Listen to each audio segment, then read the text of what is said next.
Asema hu hia sei. Mintimi mfa nsomo bi. Okọ no yibi film ananire fi a me den na me yi ano. We eyo hini bi na ase. He gave us silver where in the beginning we had nothing. It takes one man to dream. It takes two to believe, and then it takes a multitude to move. Onyankopon baako a uyi baako ye na pem di adom nti ye frɛ no basa yi adom Onyankopon osoro fonton from kuma kokoro kwa wogi bram na brempon gi brimu ase onna ase nie. Powerhouse Ministry International. Yesi yenhia wo a agenkwa semenhia anke ye fahinie ne anke ye nam yi esi entrase. Nanso wapagya yani e de hwe daachim kwagye. Obaako mienu enne hwakra a wode abegu yensem aye yen dom. Obroni kan ye esi wahini anke obefra no kingdom. Ora Kristo Yesu.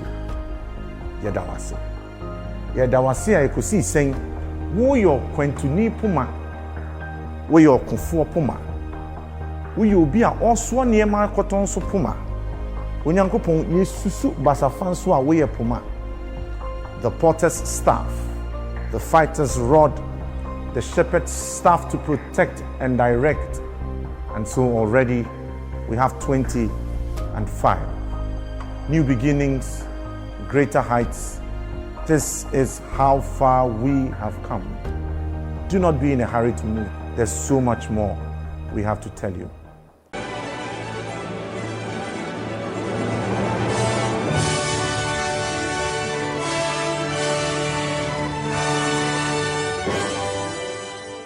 Powerhouse Ministry International, PMI, is 25 years old. Hooray! Hip, hip, hip. Hooray! Hip, hip, hip. Hooray! Welcome. What a beautiful year. A moment to celebrate God in the highest. What a time to tell the story of PMI, which I believe will bless you.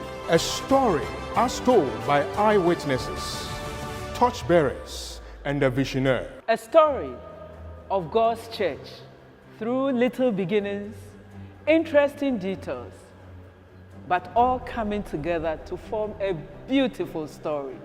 So now, what do you think about this amazing story? Jojo, I believe our viewers should relax and Watch this.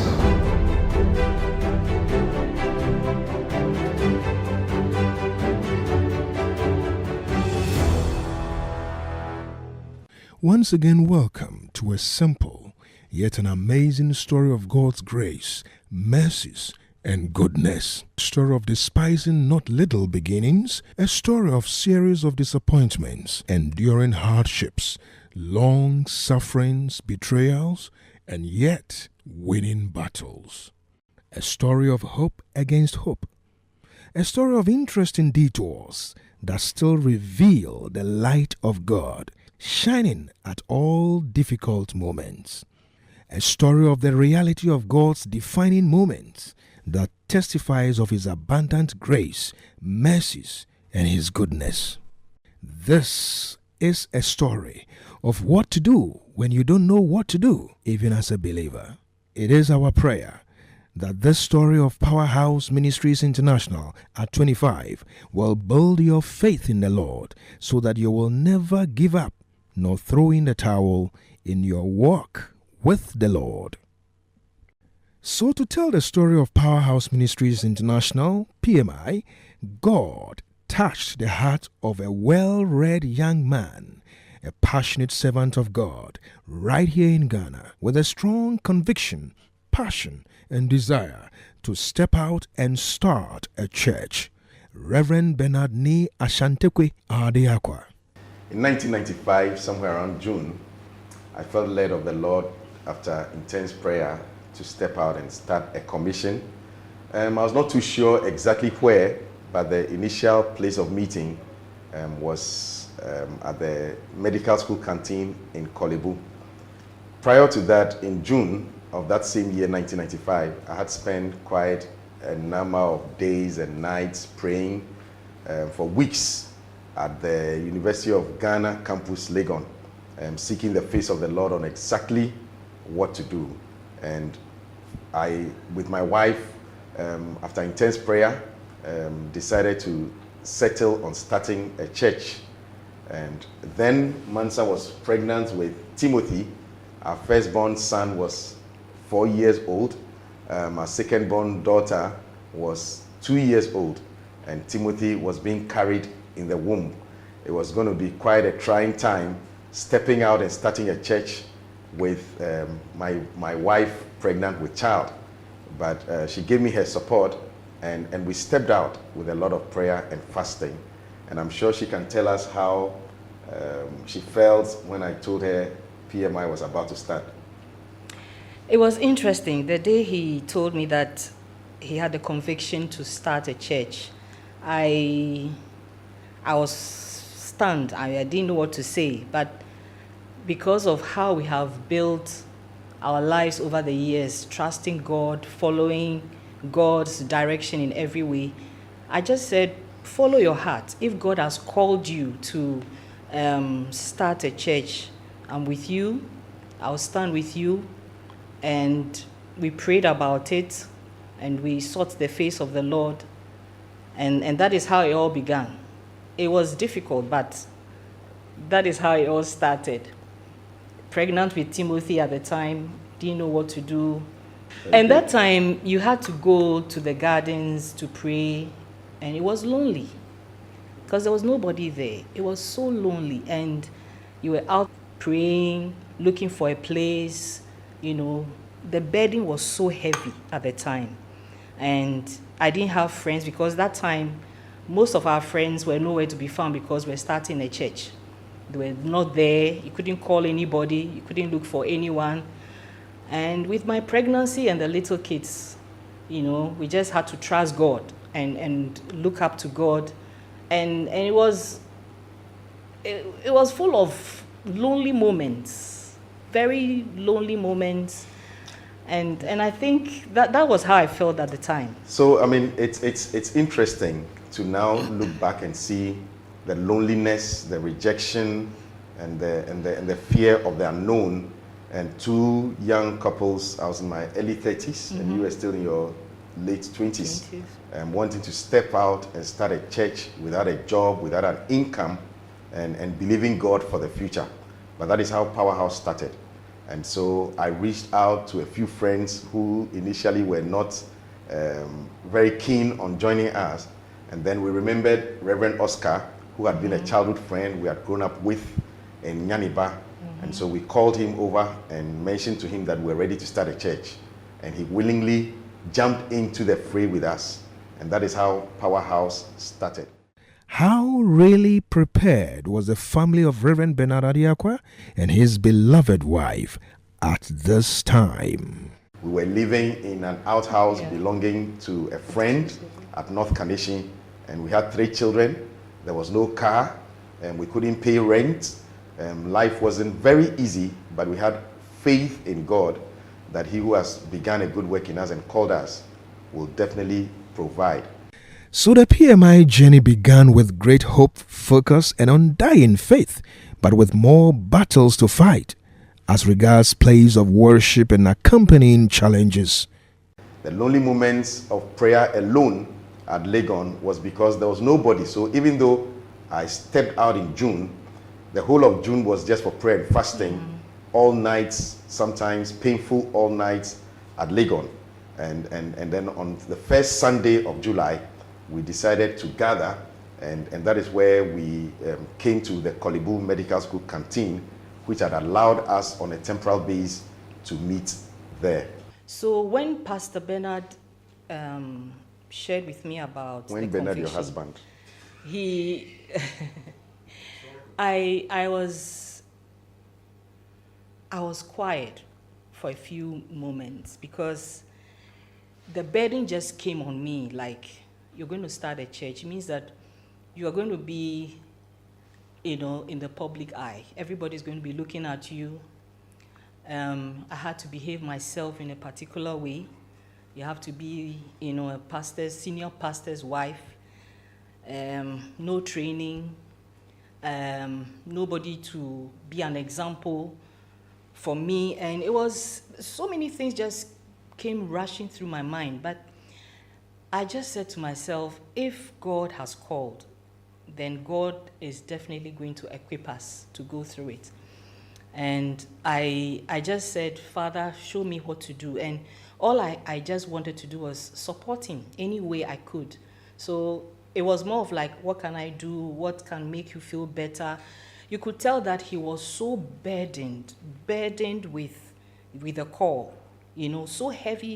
It was like someone, I was pregnant, but he was spiritually pregnant, and I just didn't want to burden him with anything. I was pregnant, but I wanted him to support me emotionally, but he was also pregnant spiritually. So both of us had to find a way to manage it. Otherwise, because anything can trigger, anger, conflict, but it was something that he wasn't too sure of. He was now praying about it. And so I just had to just be calm and just seek God's face and just trust God through the moments. And the interesting part was that God sent helpers. There was Claudia Chakwanu who came along. She was somebody who helped me through, because I kept asking God, if we start a church, what do I do? Who's going to help me? But she came around when Reverend Chakwanu came to the house a few times during the time we're praying and seeking God's face. And she said, look, I want to come to you, and every Friday would have an all night. So I'll come and sleep over Friday around 12. I'll wake you up and then we'll pray. So that strengthened me, that kept me going. And this was after we had Timothy, because that time I was still pregnant. We had Timothy on the 22nd of June. Then I was discharged the next day. After a week, I was in church. But I had to be in church because I wanted to show that I was there. And there was nobody to take the kids' church, so I had to be there to be in the children's service, help with the rhymes and Bible stories and all. And it was so much, but every day I kept telling God, give me wisdom, give me strength. Give me wisdom, give me strength. And that took us through, that period for some time. By the grace of God, young as Powerhouse Ministries International PMI was, God again touched other lives to join this moving train with so much passion and spiritual energy.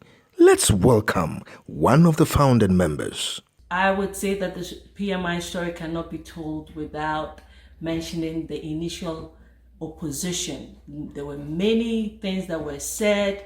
There were many friendships lost in the process, and some of us were personally targeted. But to God be the glory, because He indeed is a rewarder of those who diligently seek Him. He doesn't reward based on an affiliation with the church. He doesn't reward based on affiliation with the pastor. He rewards based on your personal commitment to His work. And so we thank God that He has been faithful all these years. But one of the reasons why I was heavily burdened was also because of the feeling of inadequacy of being able to be a senior pastor. And again, stepping into a ministry where now you are going to be the leader and be the example and have nobody to look up to, and setting new standards by yourself. I looked at my own human feelings and doubted whether I could ever be a senior pastor providing leadership for people, and now learning to watch my life and behave myself well. So those are some of the anxious moments, and I know that it can derail a lot of people. And so the way out was to pray a lot. And so the ministry started with intense prayer, and that is why we keep talking about beyond our inadequacies, beyond our limitations, beyond our human weaknesses, because you learn how to draw strength beyond yourself. One of the things she has not mentioned is, because she was pregnant with Timothy and she delivered around 22nd, and because we had moved out to start a new commission, we didn't have any members. And so at the outdooring of Timothy a week after, virtually nobody was at our outdooring. And so the outdooring was performed by me, myself, with my wife, with nobody, no offering, nothing, nothing. And that's how Timothy was born, because the name Timothy means favored by God. It was more like a prophetic declaration that in the midst of what you are going through, there's still grace upon you. So Timothy was born in an environment of reproach, rejection, neglect. And after the outdooring, a week after, we were in church. Yeah. Because if it was born on 22nd, outdoor on the week after, the Saturday, then the Sunday, which was the 2nd of July, PMI was starting. Such a thought-provoking and yet inspiring story that has yet begun. How did PMI survive the storms and go through all the levels of disappointment? The story unfolds. How do you even explain to anybody you are starting a church? Everybody is hearing stories. And so the first meeting was a meeting of confusion. People who came, a few people who came were coming to see what it was like, whether what they had heard was true. It wasn't a church service of a gathering of people. And in that confusion, like Jesus Christ in the manger, Powerhouse was born. The location of the church proved a major problem because it was a temporal place in a hospital. And we were constantly being ejected every week. We couldn't tell whether the meeting was going to come on or not. And sometimes we'll go there and the doors are closed. And we have to sneak in through a window, a broken pane, and enter into the place and unlock the door behind the caretaker and then arrange chairs, which we had to bring all the way from Latebiokoshi, because someone like Pastor David and a few people will carry chairs all the way from Latebiokoshi around Ajivon and push it on a truck and bring it to Kolebu. There was nowhere else we could keep our things apart from my uncle's house at Latebiokoshi. So that is how the church started. Because of our background of being members of a fellowship, Laboni Cantonment Christian Fellowship, the first church attendance was with them. About 30 or 40 of them came over to help us. As the story unfolds, another key eyewitness to the early days of PMI, Reverend Emmanuel Kwabena Ansa, recounts briefly the passion that drives Reverend Bernard Adiakwa and his love for God and the church. I used to be the president of Laboni Cantonment Christian Fellowship. Reverend Bernard came to join us at the Laboni Cantonment Christian Fellowship. He came out as a brother who was very, very zealous, who, especially for souls. He was also one of our worship and praise leaders, and he really brought a lot of energy to the fellowship. And so our first meeting was a bit organized, and that is how the church started. And of course, Reverend Oscar was there, and Sandra and her family, who had also heard then that we're starting a church, and my dad had also come to join us for our very first meeting. And so in that environment of a lot of trepidation, anxiety, not knowing what the future lay, we embarked on a fasting from the day one. And because we had no place to meet, the next meeting place was at the Indatfa Park. So sometimes you start at the Indatfa Park praying and it's rain, and you still have to hold hands through the rain and pray. And some of our first members were Pastor David, a few of the Collegono boys who didn't go to church and were not believers, but had heard that Pastor Bernard had started a church, will come with me to pray. But we stood there and we prayed and we fasted every single day. After 6 months of meeting in the canteen, we were rudely ejected suddenly, and we had no place. One Sunday morning, the place was locked up, and we had to just wander.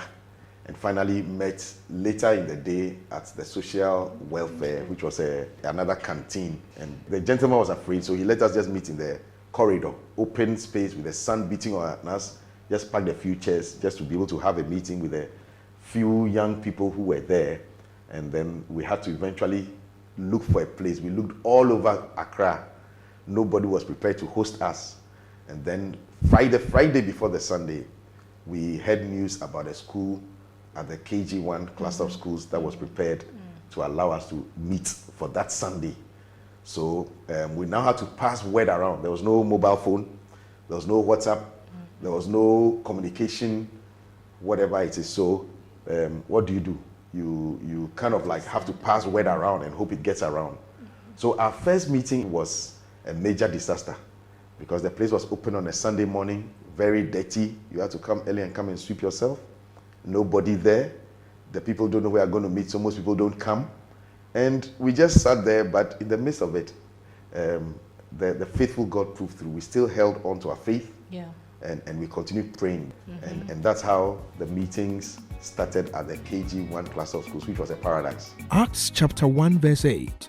You shall receive power after the Holy Ghost is come upon you, and you shall be witnesses unto me all over the world. This foundational scripture spoke and reinforced the faith of the Powerhouse Ministries International family.